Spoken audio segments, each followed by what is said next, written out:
ఆంధ్ర తెలంగాణలో తక్కువ ఫీజులతో high quality results ఇస్తున్న ఏకైక సంస్థ తిరుమల్ ఐఏఎస్ ఇన్స్టిట్యూట్.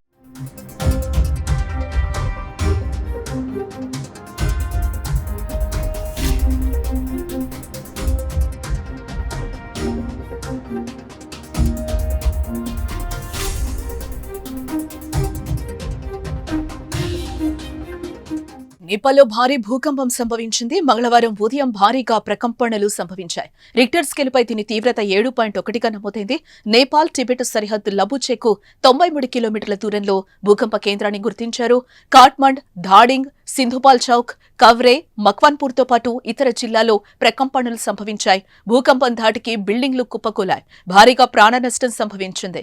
సుమారు 32 మంది ప్రాణాలు కోల్పోయారు. మృతుల సంఖ్య ఇంకా పెరిగే అవకాశం ఉన్నట్లుగా సమాచారం. కనీసం 6 సార్లు భూమి కంపించడంతో ప్రజలు భయంతో ఇళ్ల నుంచి బయటకు పరుగులు తీశారు. రోడ్లపైనే కాలం గడుపుతున్నారు.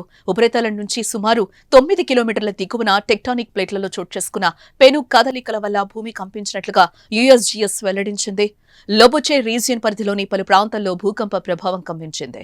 కొన్ని చోట్ల భవనాలకు బీటలు వారినట్లుగా ప్రాథమికంగా అందిన సమాచారాన్ని బట్టి తెలుస్తోంది. ఈ భూకంప ప్రభావం భారత్పై కూడా పడింది. నేపాల్ హిమాలయన్ రీజియన్ కు ఆనుకుని ఉండే పశ్చిమ బెంగాల్ ఉత్తర ప్రాంత జిల్లాలు, సిక్కిం, బీహార్, ఢిల్లీ, ఎన్సీఆర్లో ప్రకంపనలు నమోదయ్యాయి. అయితే భారత్లో మాత్రం ఎలాంటి నష్టం జరగకపోవడంతో అంతా ఊపిరి పీల్చుకున్నారు. అటు చైనాలో కూడా భూమి కంపించింది.